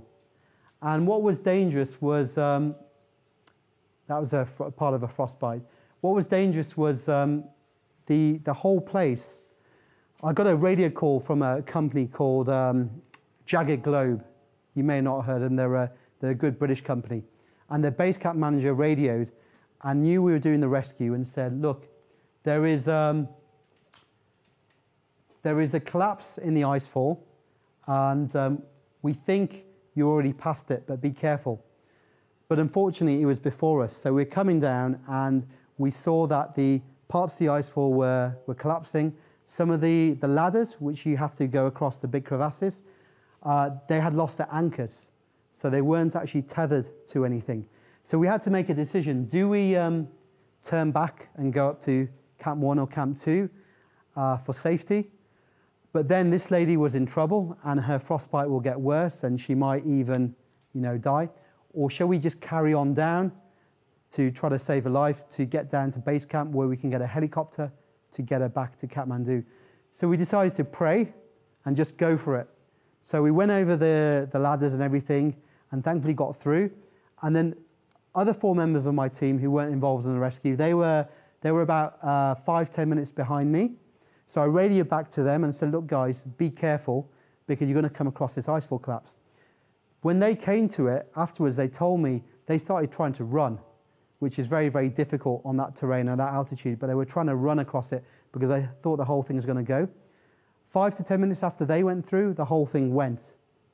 And nobody could get up or get down that day, not including the icefall doctors, who are the specialized Sherpas that set the route. They couldn't get up and down that day. So if we were in the wrong place at the wrong time, we would have went down with it. So, so that was another example of a little risk. There can be risks from other things as well, like I mentioned, the tribes as well. When we were there, we got out okay, but two police people got killed in that area when we were there. And if they want to kill you in that tribes in West Papua, they will kill you because they have no respect for the law. They have their own law. So yeah, there's different risks, to name a couple of examples. Any other questions? Do you have an impact of whatever latest digital law on your trips? I mean, there is a lot of the difference coming from IT now. Yeah. And 10 years ago now, do you feel the difference? To me, on the trips itself, not a great deal. I think business-wise, it can be good because you can use different ways of reaching out to clients. You know, social media is becoming quite more and more powerful. I'm not a huge fan personally of social media. So with the Adventure Boutique, I don't think we've got a Facebook account. I don't really like Facebook personally. And although I've got a Facebook account myself, I don't use it anymore. And my company has a Twitter account and Instagram account, but I don't even know how to log on to the Twitter account. I let my staff members do that. So a lot of ways digitally where you can get clients. I still prefer the personal touch, and for me, we don't really market that much. A lot of mine is word of mouth, which I think is one of the most powerful ways. On the actual expeditions, the way I say it's changed is from safety. So it doesn't change the nature of the trip. Safety-wise now, you know, satellite phones are more advanced. They got smaller, and that, you know, will carry that in case of emergencies. Even with your normal phones now, you get increasing cell reception, but some of the places we go to, you can't. So Sierra Leone, there was obviously no cell reception. Even satellite phones, you get no reception in the jungle because the canopy was too thick. So it's beautiful, it's quite wild, and the clients say to me they appreciate that because it gets away from all the distractions from their daily lives, because these days you get bombarded with so many emails and things, so I want people to try to remember what is real living. And although it's necessary sometimes with work and business, computers and emails, but you need to get that balance in life. And in the UK, I think people aren't getting that balance correct. They're losing that balance and getting too much now with technology, sitting in the office, computer all the time, and we need to step away. Other way technologies I've used is things like tracking devices, so satellite trackers. I use that for David Beckham for safety. So it's a satellite tracker we use called Yellow Brick, where you can actually, it sends up a satellite impulse every few seconds if you want to. And you can plot it on a Google map, which only you can see, no one else can see, and you can give others permission to see if they want to, and you can follow exactly where they are. In the Carpathians, as well as a satellite phone I'm taking, and a local cell phone and my UK cell phone, I've got a handheld GPS, which I won't really use because, again, you know, in sort of learning about mountain skills, GPS can be very handy, but you still have to learn how to use a compass. So I think we've got to use technology in the right way. They can be a very useful aid to use, but we can't rely on it. So I'll have these, but really you need to know how to navigate properly. So I will have a handheld GPS, but generally, again, I only use it for safety. So in a safety way, it's helped, but generally, it hasn't added much more on my trips. Any other questions or thoughts about the digital age? Because that's... We talked about this work, but venture companies and tours are becoming more and more popular, like you said at the beginning. Yeah. And most of them are looking for some remote places, unique tribes, cultures, and so on. And when you bring modern people with devices from digital world to these places, you maybe somehow destroy this place in some spirit or this unique feature that you're looking for. So what do you think about this? Yeah, no, you're absolutely right, Marian. I think that's where that cultural sensitivity comes into play. And that's where when you do your recce, it's up to your leader or your company to understand the local people and not try to destroy their way of life. So I'm quite careful to try to preserve the way of life. So then once you do your recce and you design your trip, you know then what to tell the clients, you know, what to do, what not to do, the best way to act. Because if you look at, I'll give an example. This was just in Bhutan I mentioned. So Bhutan has only been opened up to foreigners recently. It used to be quite closed up. And there's one area, it's a beautiful country. It's one of the richest countries in the world because it measures their wealth, not in gross domestic product, but in gross domestic happiness, how happy they are. And it's not just smiley faces. It's a well thought through model looking at poverty, education, social well-being, and other factors. And there's very little crime rate. People are happy, very little crime. But in one area, they brought in some televisions. And in that area where they brought in TV, the crime rate in that area went up by 1,000%. It was still very little because it had virtually no crime. So even 1,000% wasn't much crime. But it just shows you the introduction of influence of technology and maybe our way of life and how it can destroy other cultures. And even not technology, the way you act. So with the Sherpa race, who are close to my heart, the Sherpas are an ethnic group of people, a race who came over from Tibet originally about 500 years ago. The word Sherpa actually means people of the East. So they came from Tibet, moved into the hills of Nepal, the high hills at altitude, and settled there. That's why the Sherpas are such good mountaineers, because they're adapted to the altitude. And I speak to a lot of my Sherpa friends and say, you know, is tourism good for the area? Because a lot of their way of life should change. They say it's good, but what they don't like are some things like people going up and handing out sweets or pens or giving out money to the Sherpa children, because that encourages begging. Because what happens is these children then start getting things for free. And as they grow older, what the Sherpa parents say is they're worried because their children then feel a sense of entitlement. They feel that their children will grow up thinking, no, everything should be given to me because they've been handed that out by these foreigners. And so when they get older, if they don't get what they want, they start turning to crime because they're not getting what they want, so they start stealing or doing bad things to get what they want. So you've got to be careful the way you act and also introducing technology. It's a really important part of running a trip. Same way with just even taking photos, you know. I always brief the group because I know some cultures would like photos taken, some don't, and you've got to respect the people, you know. I always tell them, ask permission before you take a photo. If they don't want to take it, don't take it. Don't impose yourself on other people. Any other questions? Have an early rise, maybe tomorrow. No, I'm good. So my group doesn't arrive until tomorrow night, thankfully. So it's good. 5 more questions. Was it one at the back? Because how many times did it take you to collect 7 summits? So I was, I'm trying to think when I did my first one, probably about 4 or 5 years. The thing was I was lucky because I actually didn't go off to climb them myself to tick them. I was waited to be asked, so I just guided them generally and was paid professionally. So I was never one to think, I'm going to go and do the 7 summits, to be honest. It just happened. It's just because groups asked me to go to this mountain and then that mountain. So in the end, I just happened to have done all 7. So you climbed Everest with your own climb? That was actually, I was paid to do it. It was actually with the British Army. It was a military expedition. So it was with our own team, my own team. So we were paid to do that. Was it the toughest climb? It's not, the Everest, the Southeast Ridge, it's not that difficult technically. It's not very difficult technically, the Southeast Ridge.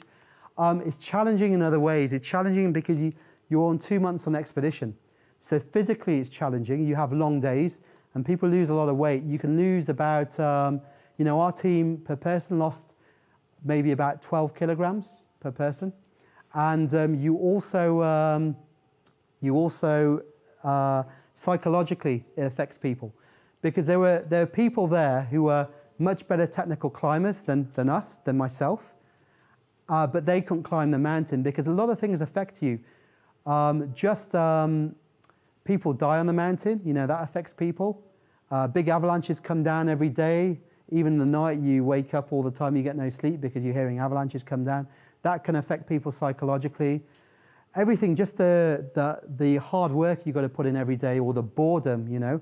So there are a lot of factors which make Everest difficult, because it's not like just a 1 week trip. It can be 2 months, you know, and 2 months living on snow and ice is not for everybody.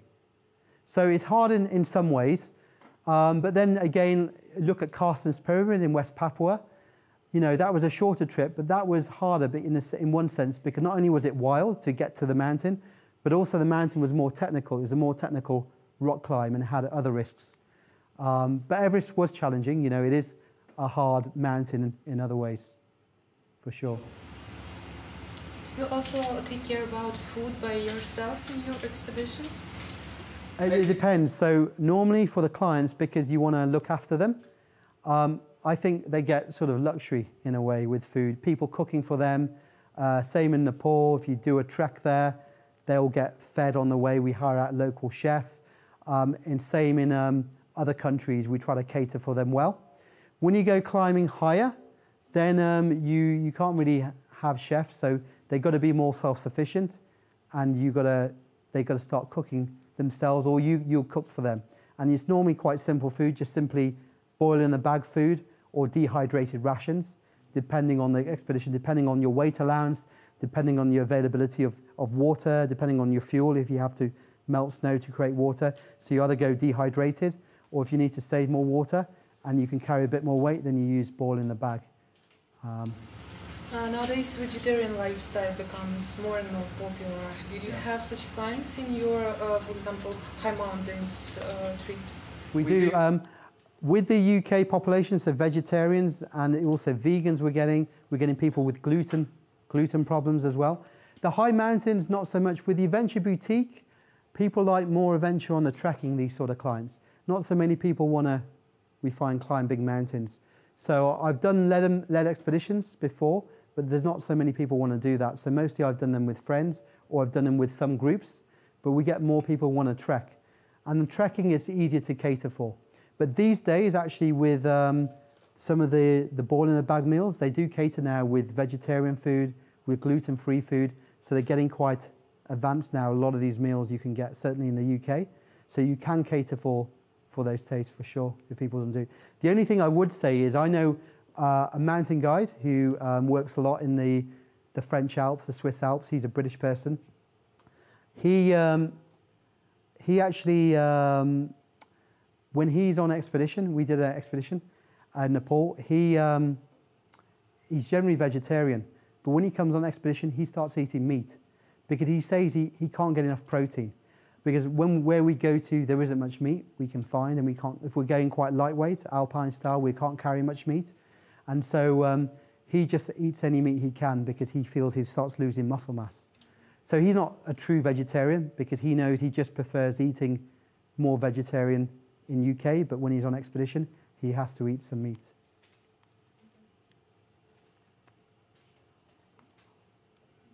Any other questions? Do you have clients just from UK or other countries in the world? Mostly UK, but we do get clients from other places, like that lady in Sierra Leone. She's Italian, living in Switzerland. There's also a Canadian lady on the trip, although she's living in the UK. I've had groups from other countries, States, Australia. We are now actually partnering with a company in the Middle East, which I think will be very interesting. Because the Middle East travel is quite new to the Middle East, but adventure travel is very new. So if you can capture the imagination in the Middle East, they have a lot of finances, and it's an untapped market, because nobody is doing that. So it'll be really interesting to see what we can develop, if we can develop it over there. I was invited, I gave a talk actually in the Middle East, in Abu Dhabi just last December. I was invited over there, and they said, their group said, to send them a trip, they want their group members, me to market a trip. I haven't sent them one yet, but when I get more free time, I'm going to think and send them a trip and see what response I get from that. So that's an interesting area to explore, would be the Middle Eastern market. Any other questions? If to give like it's better to be like narrow focused guide. It's one activity from mountaineering to husbandry or go around like from jungle to mountains. It's a good question. I personally think to probably get a specialism in one area, but you also need to be a generalist. So you need to try to do both. I think if you narrow your range, you probably rule out some amazing expeditions. Like I have some friends who just focus on the mountains and they work professionally in the Alps, you know, in France and Switzerland. But now they're sort of getting a bit tired because they're doing the same trips. They're going up Mont Blanc all the time, taking clients up every season, and there's little variety. So for them, they, you know, start thinking actually they want to do other things. So I think it's better to diversify and gain skills, because then as a guide you're more employable and you can work in different areas and also do more interesting trips.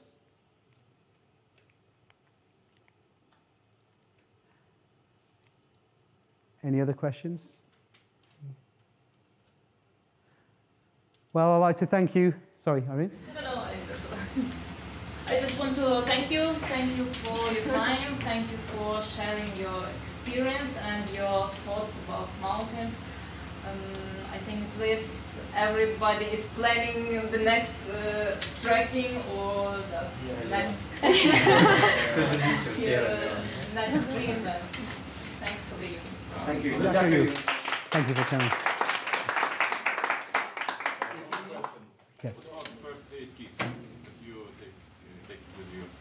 Yeah, so first aid kit, it all depends on, I actually teach on medical kits as well, because it all depends on the skill of the user and also how much you can carry and also what is legal. There are a lot of factors to make a kit, because you can give someone a huge medical kit, but if they don't know how to use the items and the tablets and the equipment, it's useless.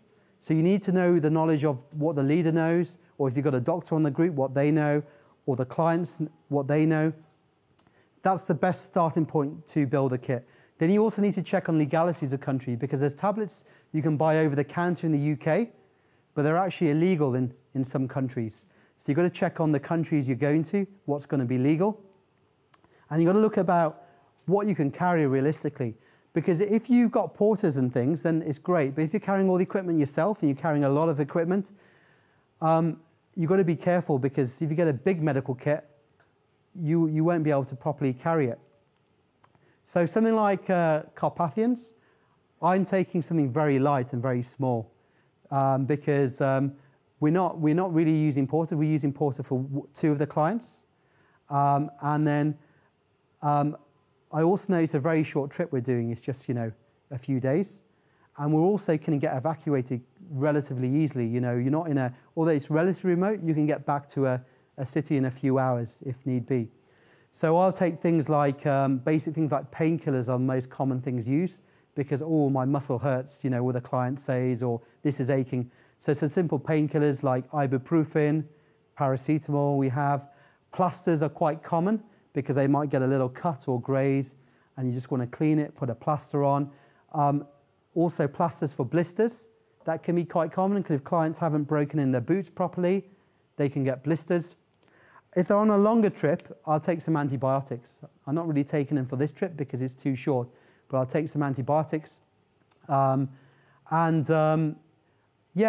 something like that for a short trip is fine. For a Mount Everest expedition, I take a big North Face bag, about 100 litres, filled with medical equipment and kit, because you're there for 2 months at a base camp. So I may not carry all that equipment high, but you use that equipment at base camp, and you'll take a smaller specialised medical kit when you go higher. So it all depends on, you know, who you are using it, your skills, what are the legalities, and how much equipment you can carry. Also sometimes depends on the budget as well, because every expedition or as a company, you will have a certain amount of budget you can spend on your medical kit. And like the medical kit for Everest was expensive, you know, it can be up to £1,000. Whereas some companies may not want to spend that. Or on other trips, certainly you don't want to spend £1,000 on a medical kit. So again, budget can be important. Does that help answer? Yes. Do you have any dream adventure trip and some special destination that you want to travel and to make for other people? Your dream destination? Good question. For myself personally, I think I've been fortunate. I've actually done all my dreams. You know, I'm quite content because I feel like I've achieved what I wanted to. So in a way, I semi-retired because I used to be out of the UK on expedition about 9 months every year. And now what I've done, I've reversed that. So I'm in country in the UK about 9 months and away maybe 3 months. So now I'm trying to enjoy just, I don't know, going to the cinema to watch a movie instead of watching it on the back of an airplane, and going to friends' birthday parties, so simple things. But what I like to do is inspire other people. That's where I get my challenge and my buzz. I like to inspire others to achieve. And that's why I like creating things special for them. Places which they can achieve, but also some places where they would have never imagined of going, like Sierra Leone or even Ukraine. People would never imagine going from the UK anyway. And it sort of opens up their mind and imagination. So I like to think and show them that there's a beautiful world out there.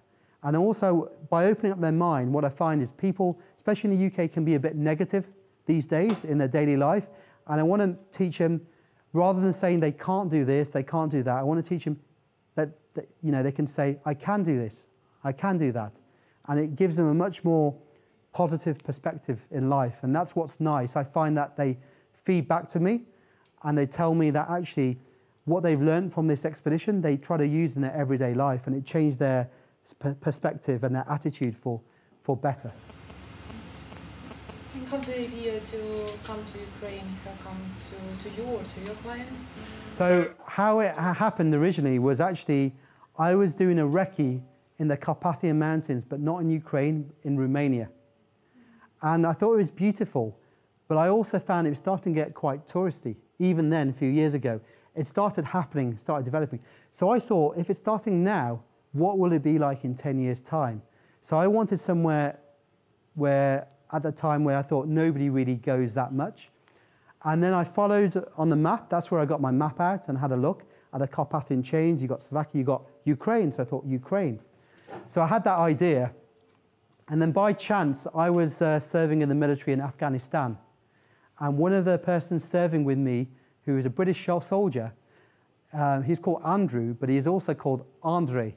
He had Russian descent, Russian ancestry. And I was telling him that I was planning to go to Ukraine, to the Carpathian Mountains, to design a trip. And he said, oh, well, I'm going to go to Ukraine soon after Afghanistan, because he said, my mother, who's Russian, her cousin lived in Kiev, and she was going to go and visit him, and he's going to go there too. So I said to him, well, why don't we go at the same time and you come to the Carpathians with me? So we did. We went to Kiev. I met his mother. I met her cousin. I met some other of their friends who I've become good friends with now. And he came to me to the Carpathians. And that's how it started. So I had the idea in the first place after going to Romania, but thought, yes, it's not just now. You've got to think of the future. What is this going to be like in 10 years' time? And I thought, let's change destinations and go to Ukraine. So do you have now this route in your list, official list? Now, we used to advertise it for 360 expeditions, but the other directors wanted to take that away because of they thought it wouldn't be good marketing with the troubles which happened, and the British people didn't want to go. So now with the Adventure Boutique, although I don't advertise it, opportunistically, if I think clients, they go to me, Raj, we've got 1 week to do this or whatever, or we've got this budget, I'll say, come to Ukraine. So I'll just suggest things, to them. And they go, okay. And then they'll come. So, yeah, but I'm thinking of potentially start marketing it again properly. I might even get another branch from my company, a very different branch, because this trip, to be honest, probably won't fit the mold of the Adventure Boutique, but I can develop another side company where I can start advertising it, and then I can try to bring people to the Carpathians, which I think will be great for them, and hopefully for you as well. Any other questions? Okay. But you don't guide only by yourself, right? You have other people, other leaders? I have, yeah. So on our website, the Adventure Boutique, we've got a few expedition leaders. I'm quite selective with the expedition leaders, so there's only a small group. And the problem is with my clients with this, because it's quite personal, a lot of the clients say they're only going to do this trip if I'm leading them. So sometimes I have to do it or it won't happen. So some trips actually never happened because I wasn't free. And I said, I'll get another leader. And they said they're not going. And I couldn't be free, so the trip didn't run. But sometimes I say to them, look, I've got a really good world-class leader. You'll be safe with them. And they say, yeah, sure. But the first trips, certainly, the first initial ones, I tend to lead anyway because I want to make sure it goes off well. And if there's anything needs to be adjusted, and then I can give it to other leaders. Any other questions? Okay, well, just finally want to say Yakoyu. Thank you.